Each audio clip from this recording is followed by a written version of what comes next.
everybody, how are you doing? Happy Tuesday.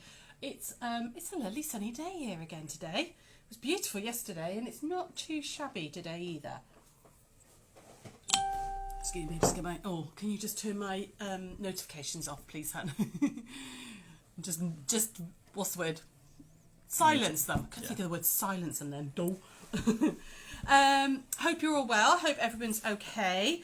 Sarah and I are still ploughing, well, and Linda and Beth's there as well today. We're all just desperately trying to get all these Chanda orders done because boy there's a lot.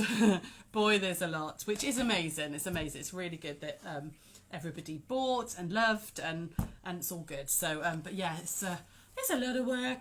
There's a lot of work. We've got Hermes bags coming out of our ear holes and grey Royal Mail sacks just piled everywhere. It's all very interesting. We've got about that much space in the shop to work in. We're kind of like wiggling between boxes and bags. So who's coming online today? Who's there, Josh? Caroline says hello. So hi, Sheila. Caroline. There's about 40 people here. Hi. Hi everybody. Lovely, yeah. lovely. So what are we going to do today? Haven't got a daily deal just because frankly we have been way too busy. But I will have one for you tomorrow and Thursday. But Beth is in the process at the moment of putting a load more stuff onto the job lots. Lots and lots of 3-metre pieces, the final little bit that I didn't get round to before the weekend. So there's a pile of fabrics like that all layered up, ready for the job lots. So there is a load of new stuff going on there today. So if you do need backings for your quilts or you need a large amount of a certain fabric, then for like a pattern or whatever, lots going on there. They'd also be brilliant for dressmaking. I mean, 3 meters is enough for a dress or something, isn't it? So so yeah, keep an eye later on this afternoon for that. So yeah, I don't think I've got anything else to tell you. It's all been a bit crazy. It's all just like pack. It's like factory work at the minute, isn't it? It's just packing and sealing and packing and sealing. So so yeah, we're just gonna get on with the demo. We are gonna have a little go today at something called it's like a quilt as you go method. But we are going to, this one is, it's not my pattern, it's not even a pattern, it's a technique. I've seen it done lots and lots in the past, and I just thought it's not something we've done yet, is this kind of technique, so I thought we'd have a little go at it. And I've got quilt as you go on the brain at the moment after the weekend in Chanda. So I really like the backs of these as well. Ignore all the ends because I haven't done anything with those yet, but I love this kind of crazy patchworky, like matchstick quilting look on the back. So I thought we'd have a little go at this. I've called it Bloom As You Go because it kind of looks like a flower, like the sort of abstracty rose type looking thing, okay? What you're going to need is some backing fabric, okay, some wadding, and you can see I've Frankensteined this. This was all little bits left over, and I've just zigzagged it together and cut out a piece. So you can make these blocks whatever size you like. You could do 6.5, 8.5, 12.5. I've just happened to chosen a 12.5 inch block. So I've cut my wadding at about 13 inches and then my backing fabric a little bit bigger again. Okay, because remember everything's going to suck in a little bit, particularly with the amount of thread that we're going to put into this. So just Frankensteined it to make it big enough. I then raided my scrap box and I pulled out just a load of pinks, okay, loads and loads of different pinks, and what you want to think about with this, particularly if you want it to kind of look like a flower, is going from dark to lights, okay? So you don't have to be mega strict on it, but I would start with your darker fabrics and gradually work to your lighters, okay? So that's what we're going to do. There is very little cutting. This is really like improv, a bit like we did the improv, those circles last week. This is very, very improv. So I'm going to grab a little piece of this one and I'm just going to cut myself off a small piece. Okay, there's no real measurements. I'm going to cut about there and across.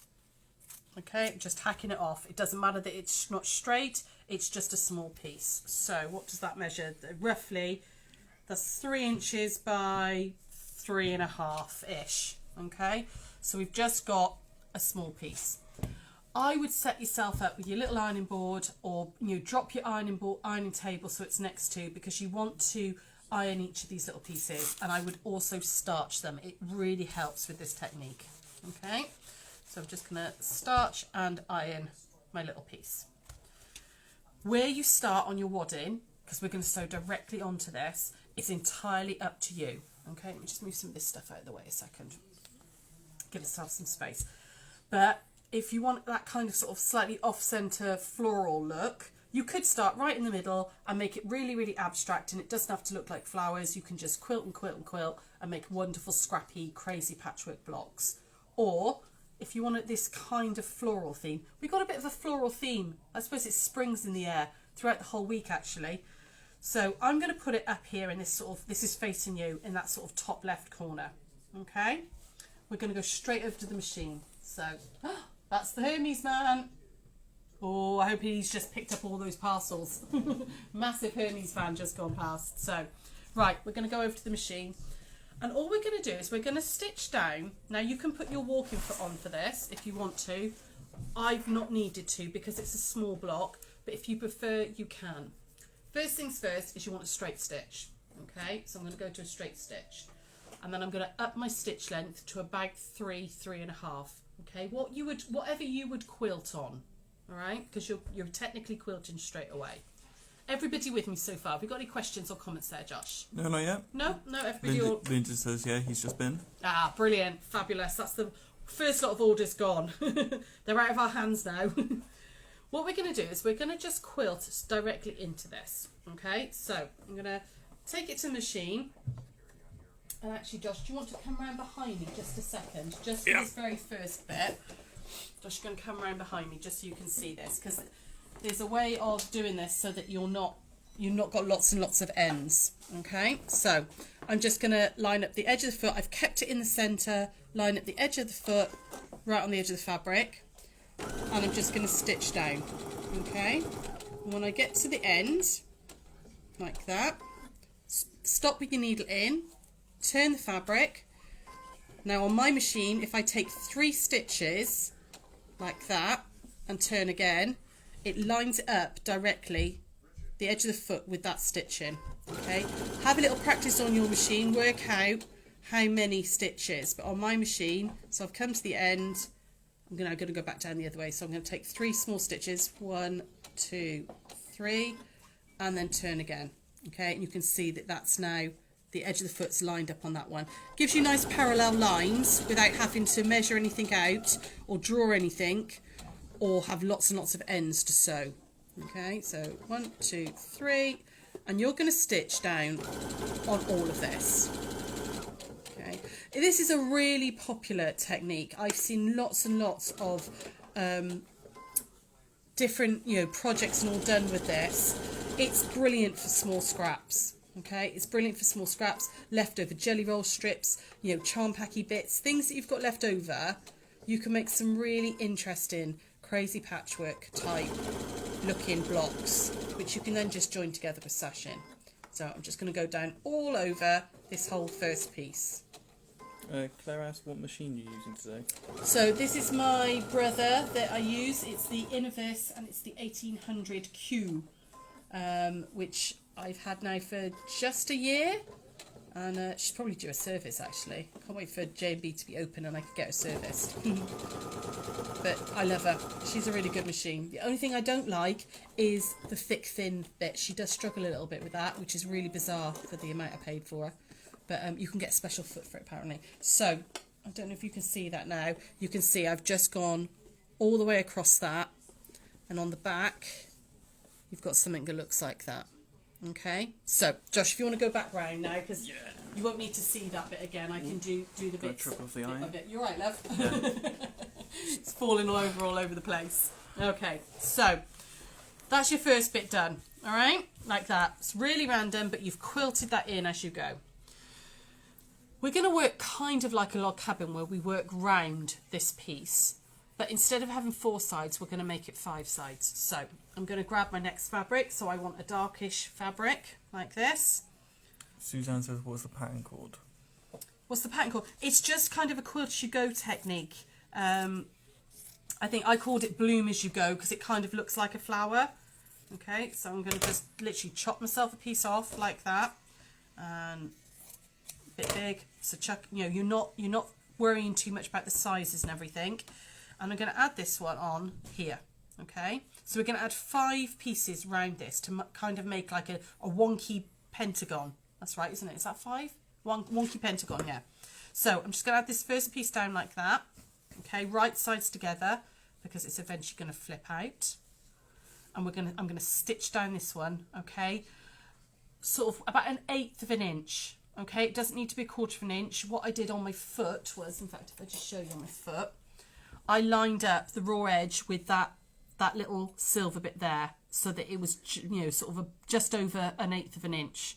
Okay, that was a nice, easy measurement to do. Okay, so I'm going to do that. So any other questions or comments there? Anybody having a chat? Anybody got anything to tell me? Yeah, Jean just got her new brother Innovis, that's the word. And 2600 arrived an hour ago. Oh, nice. Oh, that's a real poshy, that one, isn't it? Nice. Claire's also looking for a new machine. I have to say, I can't recommend Brother enough.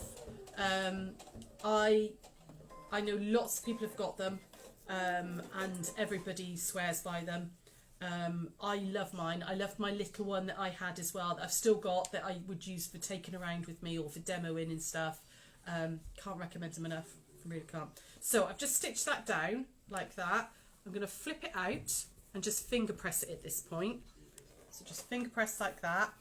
Okay. Oh, I've just ripped my nail. And then I'm going to do exactly the same as I did here on this line here. So I'm going to quilt into that exactly like I did this one. So while I'm doing that, talk to me, ladies. What are you all up to? Anybody got anything else to tell me? Who else is getting new machines? Who else is being lucky girls?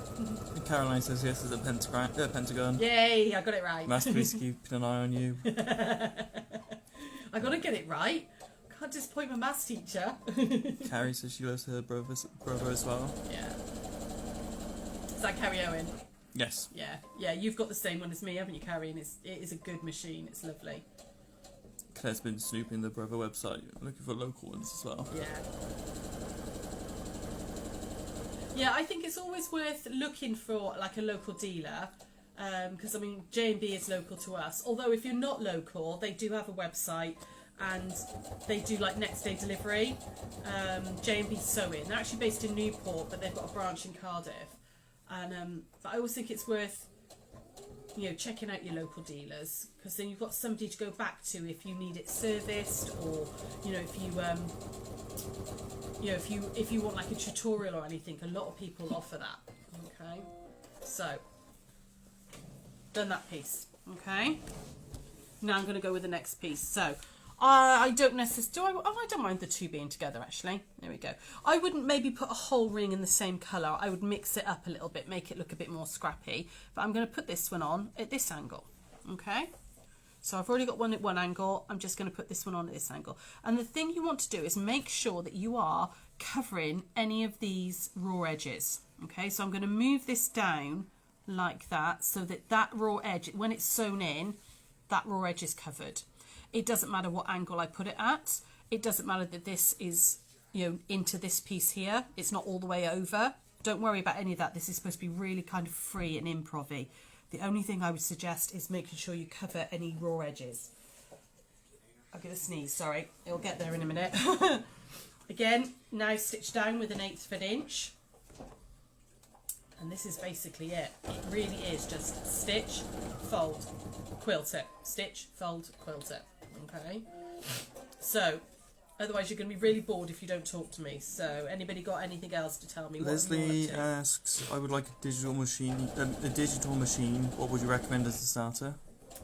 As an absolute starter, I think it's at the A30, something like that, the Brother A30 in the Untitled range.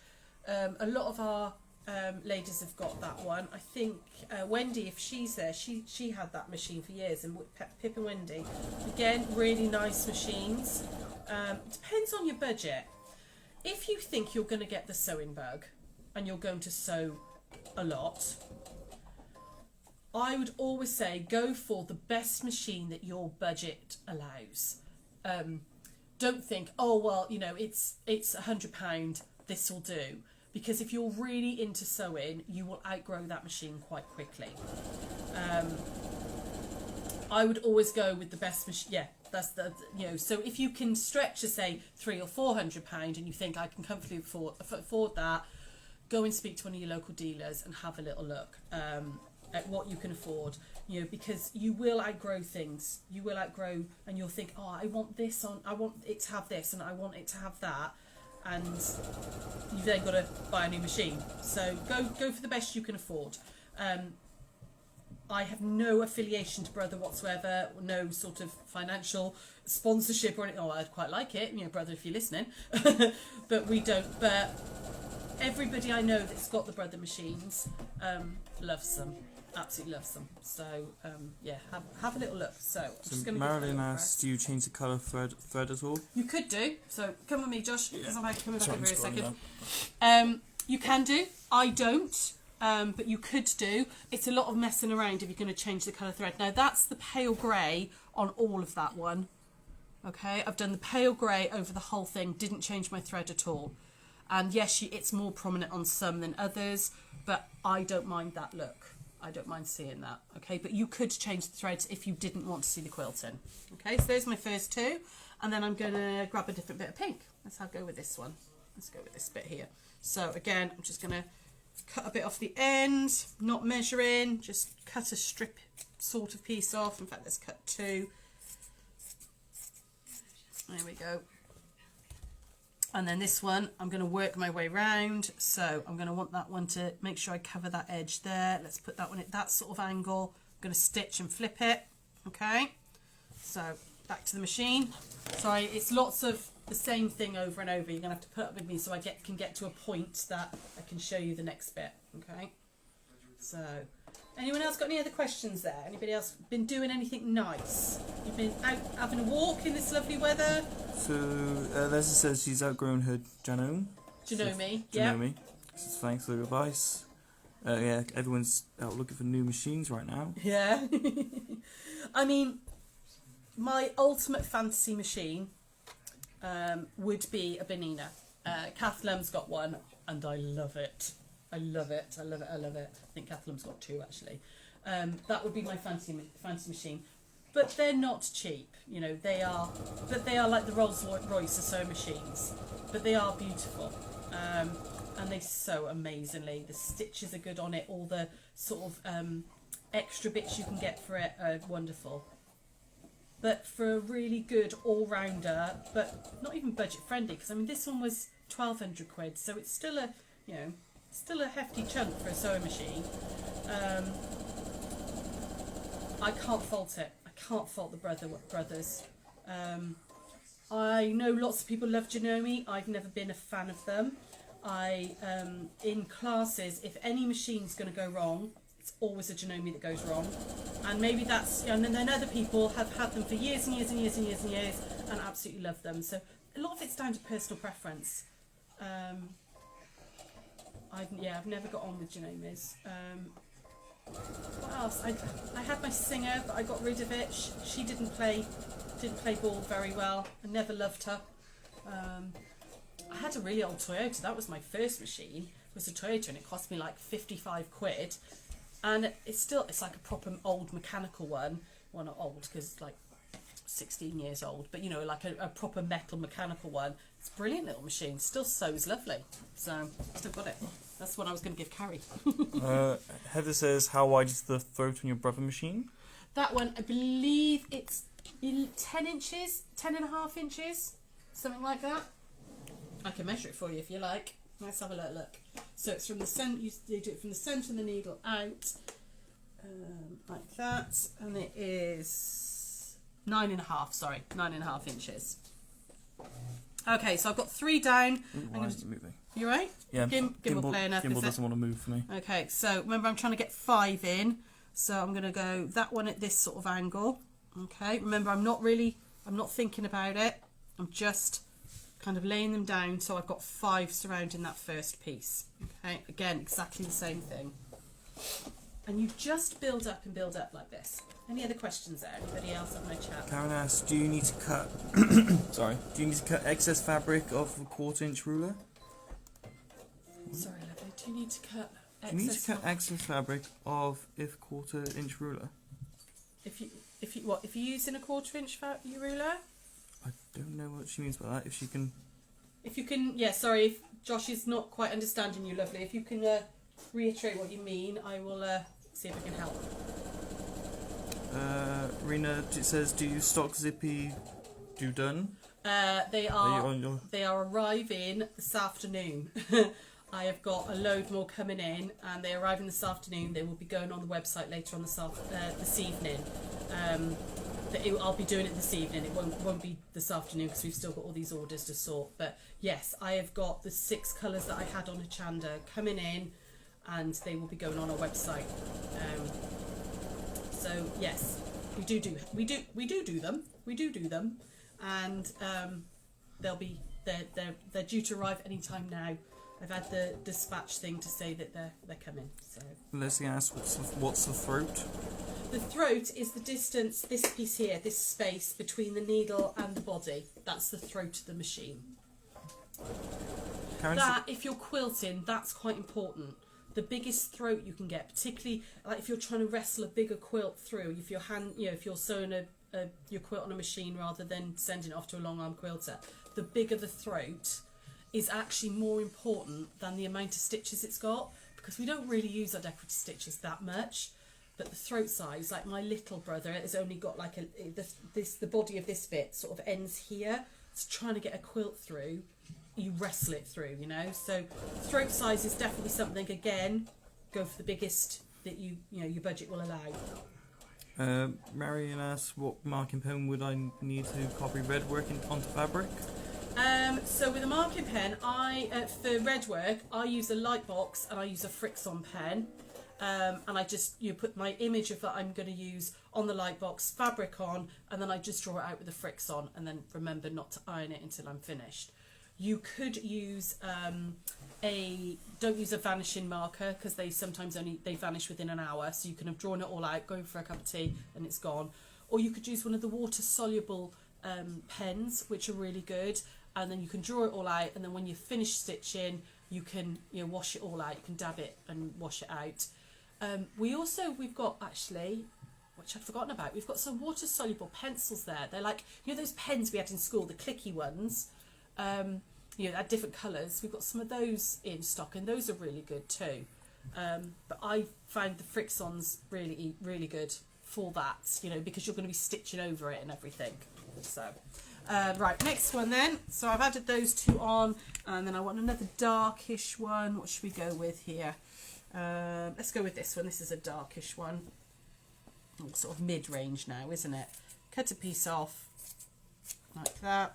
Give that a quick press. Don't know where my starch has gone. Oh, it's over there. It won't matter for now. Karen says the fabric that goes into the new strip you add. Oh, you don't cut it off, lovely. I see what you mean. So I'm not cutting it off. I'm literally, you're going to leave, like this piece here, I'm leaving it there. I'm leaving it there. Like with foundation piecing, I would trim it all off, but because we're stitching heavily into the wadding, it just stays there. Can you see I've just left it all, like this piece, I've just stitched straight over it. Leave it there, okay? You don't need to cut anything else off, hopefully that. So this last piece, you see I've got these raw edges here, so I'm going to go right the way across like that. Okay, I'm going to chop a bit off there. Keep that bit for another one. Okay, like that. Stitch that last one down. Okay. Diane asks if you're putting the zippity zips on, would you be putting the project wallets on also? So we haven't got much more of the, we've got a couple, like 1 or 2 of each of those kits left because we cut too many. So drop us a message, give us till like Wednesday or Thursday. If you didn't manage to get one on Chanda, give us till like Wednesday or Thursday, and then just drop us a message and see if we've got any of like the colour that you wanted left. If not, if we haven't got any left, we can supply you with the wadding, the zip and the vinyl, and you can then use your own fabrics and the pattern. We can do it as a little kit like that, but without the fabrics. We had very little of the fabric. Well, not very little, that's a lie. We had enough of the fabric to just do the Hochanda ones, that Liberty. But we can put together a kit, if you see what I mean, without the fabrics. So it would have the pattern, the wadding, the zip and the vinyl, and you can use your own fabrics. But yeah, if you can give me till tomorrow or Thursday to get all these orders finished, and then give us a call, because we might have a few spare. because we always tend to cut just a couple extra to make sure that, in case anything gets, messed up or anything. So Susan Ann says, do you have light boxes in stock? we don't. However, I'm going to mention the A word. I've got a really expensive one that I bought, which cost me like 90 quid because I was at a show and I got a bit of a deal. And actually, I think Linda Pinch bought one. We bought one for the shop as well. They've got them on Amazon that you can it's just a plug. It's completely flat. It's got a plug-in thing for a USB. They're like a tenner, and it's brilliant, absolutely brilliant. We've got one in the shop that people can borrow. Amazon. Just put light box in. Don't spend more than about 15 quid on one, and they're completely flat, all LED, fab. Mary Nass, what about putting on lightweight fabric interfacing? She usually puts it on, and can she buy a marking pen from us? Yes, you can buy marking pens, or on our website, or give us a call. We've got the Frixons on the website. We've got lightweight interfacing. I always put interfacing behind my red work as well. It helps hide all the threads and stuff. But you can still put your interfacing on. Most light boxes you'll be able to see through. Okay, even with the interfacing, because if you're using a lightweight one, it's fine. Okay, right. So finally, got all the way around that one, so you can see that sort of centre starting to build up. Okay, you're just going to keep adding pieces on. All right, so I'm going to add a couple more on so you can kind of see where you need to go with it. All right, so I'm going to add a piece on up here, so I might go with a bit of this one. So I'm going to cut myself a piece off like that, no measurements, as same with the others. Can you see I've got like a couple of raw edges here that I need to cover up, so I'm going to pop that one on like that. And just double check when I do that. Yeah, okay. So I'm just folding it back just a weeny bit, but I'm making sure that I'm covering those raw edges. There's nothing worse than doing this and thinking, and then you've got to try and get another piece in there. And I mean, you can easily fix it. You just have to add extra in. So I would sort of have a think about it as you're working round where you're going to cover up. Okay, so I'm going to go like that on this one. Again, back to the machine. It's quite thread heavy, this. But I really like the effect. I really like this sort of matchstick quilting effect, which is all these lots and lots of lines. Brilliant for scraps, as I was saying. You could literally just grab a scrap box, cut it up and start going. And it's that instant satisfaction thing, that you're making something and it's not, you haven't got to think too much. It's very mindful. It's a very gentle way of sewing because you don't have to worry too much. Just sew. So now that I've got to swap the edge of the wad in, I'm not doing that turny thing because I'm going to trim all these bits back, so I don't have to worry about any ends or anything. So I can just go straight across. Any questions? Any comments there, Josh? Marion said hers cost £90 as well. Well, it cost her husband £90 as well, apparently. Yeah. Andy says, oh God, I can't read that. One sec. She has an A4 size light box that cost her from £15 from Amazon. Yeah. There's, I think, was that Andy Griffiths? Yes. Yeah. Andy, I think you were in the Monday afternoon class when we were talking about them, weren't we? And I think you and I think it was Linda Pinch bought one as well. And you can get them like A4, A3 size, but yeah, they're fab. You do have to have like it doesn't come on with a plug. It comes with a lead with a USB, but you can just use your phone charger plug or something for it, or plug it into your laptop. And they're brilliant, genuinely brilliant. Claire says, random question, but is it weird sewing without a foot pedal? No, it's not. So I don't like it. Okay, just come back up to me a second because I want to sew for a second. I can't get my head around it. I've sewn for so long with my foot that when I try and use my start-stop button, my foot's still trying to go. It's going stop, stop, stop, and the pedal's not there. I've never been able to get my head around it. I find I have a lot more control using my foot pedal. If you have a start-stop button, it will still come with a foot pedal anyway, so you can choose what you do with them. But I don't get on with my start-stop. The only time I use my start-stop button is if I'm free motion embroidering and I want it to hold a consistent speed. because I haven't got to worry about, you know, any sort of variations with your foot then. You've got that consistent speed and I can just concentrate on the drawing bit. Some people love their start-stop and use it all the time. And absolutely, and it is a brilliant thing, you know, particularly if you've got maybe like foot problems or knee problems. A lot of people find that repetitive motion actually that's a lot easier. So have a go with it. Have a go, have a play, decide if you like it. Okay. Right, I want another little piece of this one, and I'm just going to do a couple more for you just so you can see it start to build up. Okay, now you can see on here I'm only going to need like one more, and then I would just carry on working backwards and forwards along this way until the very end, and then I did my last row in green just to kind of look like leaves. But it's as simple as this. It really is just plonking fabric down, stitching into it. But I really like the textures that it creates and the designs. So this one I'm going to go like that. So we're going to put another one on. And it's brilliant. Brilliant for scraps. I think it would look lovely. Like you could make two of these. You know, make them maybe rectangular. Zippity-doo done zip on the top. Since I really know how to do those after 5 lots of demos. You know, or they'd be really nice. You could make them much bigger. They'd be lovely as like bag fronts and stuff, or a pocket. You could bind it and put it on the front of a bag. But I think if you made like at the end of each project,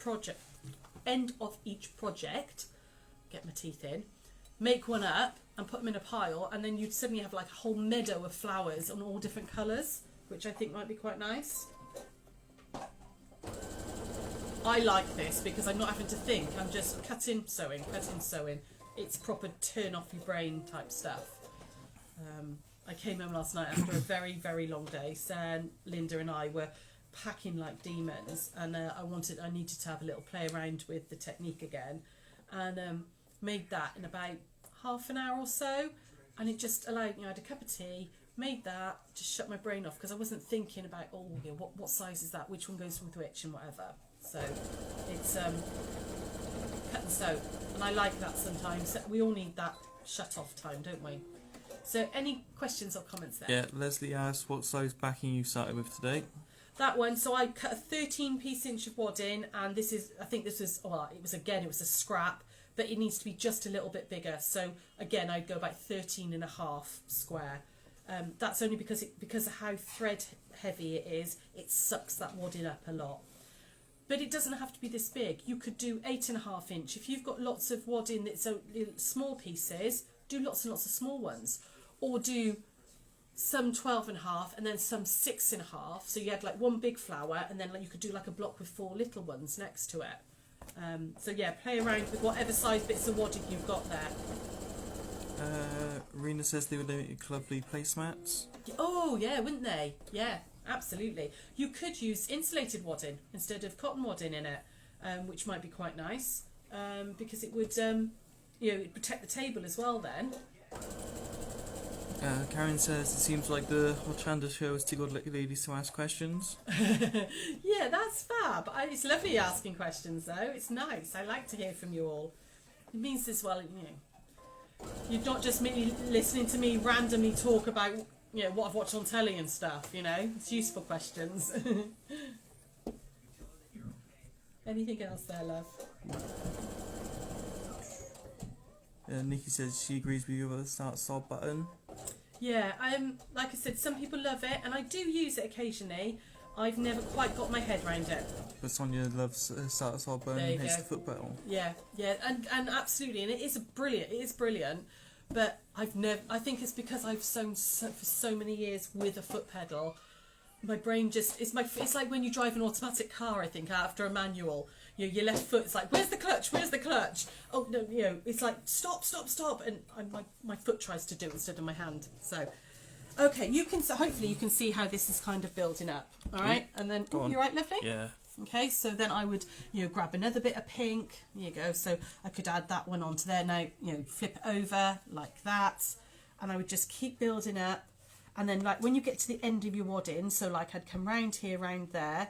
I've got one little bit up there to cover, but then you're just going to keep adding pieces like that.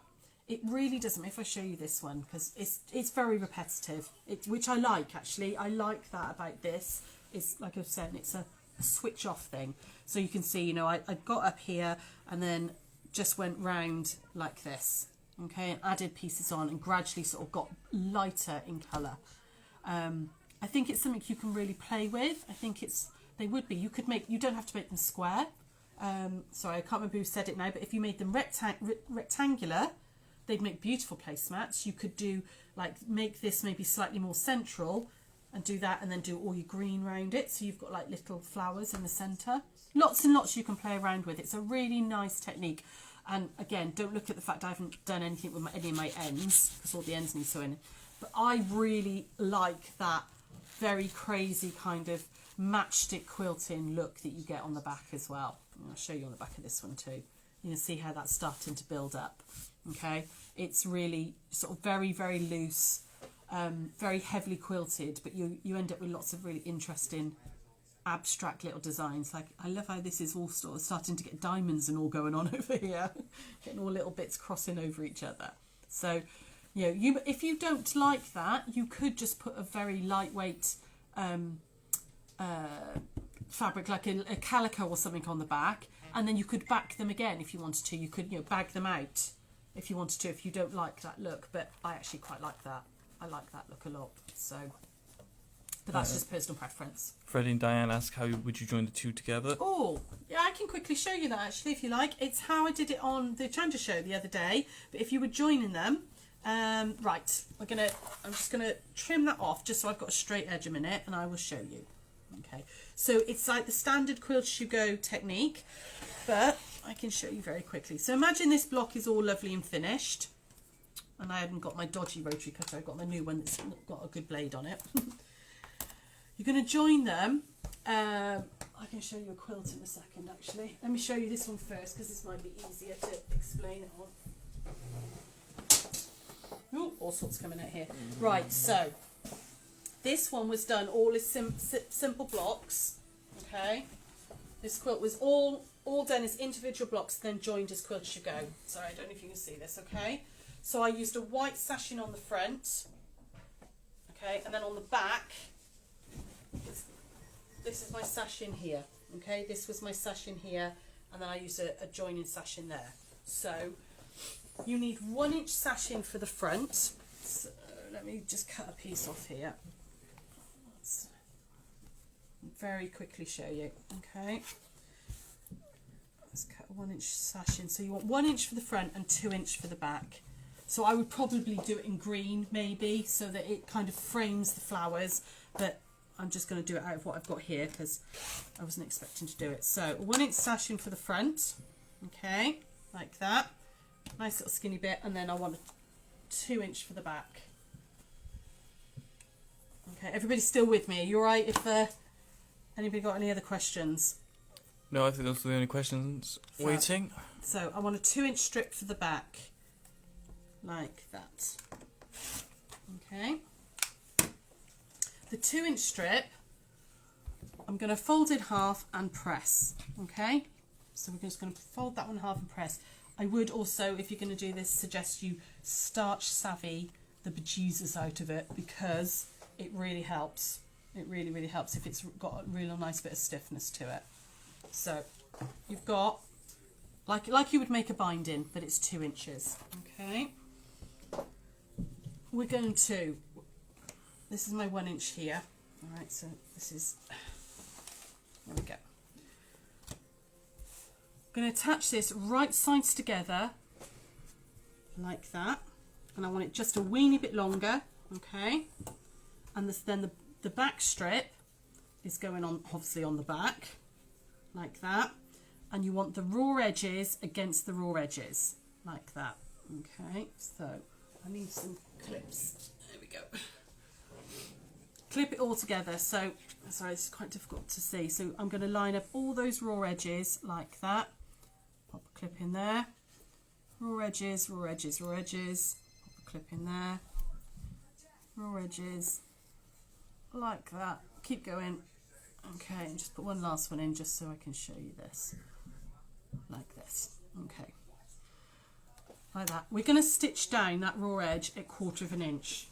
So let me just take this over to 1/4 inch. and I'm going to stitch down. Now, this is one of the few times that you really want to be careful with your 1/4 of an inch, okay? You need this to be accurate for this to work. So I'm just going to stitch down 1/4 of an inch. You know, go a little bit slower and really make sure that you're hitting that 1/4. Okay, all the way down. Readjust if you need to. There we go.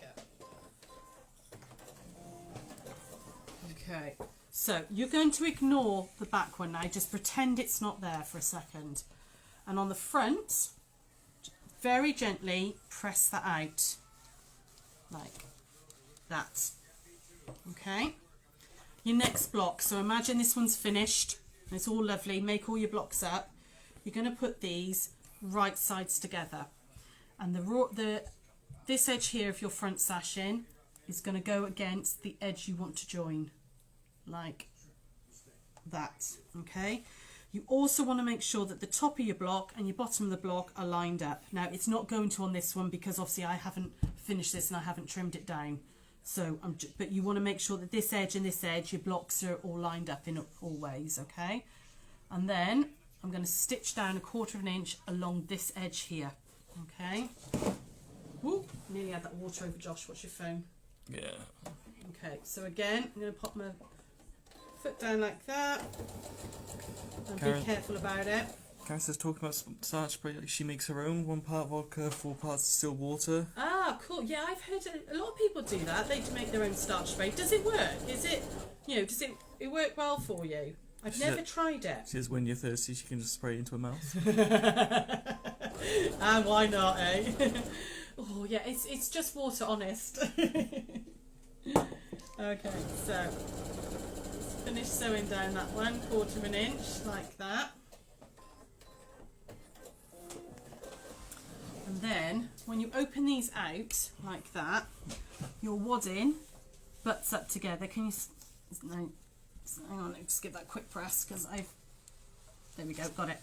Your wadding butts up together like that. Can you see just there? Okay. Your back sashing will come over like that, and then you can either hand stitch that down, just slip stitch it like you would your binding, or you can put you can do your top stitching like on your machine. Oh, I've ripped my nail. And on the front, you've got that lovely, neat sashing like that. And you would just join them in rows, and then you would join your rows together with exactly the same. You just need longer strips. Does that make sense, ladies? Let me show you this one again. Oh, God, I'm getting everything everywhere. Let me move that out of the way. So you can see, like on this one, that's I've never finished this. I've never put the binding on it. But you can see that's exactly what I did with that one.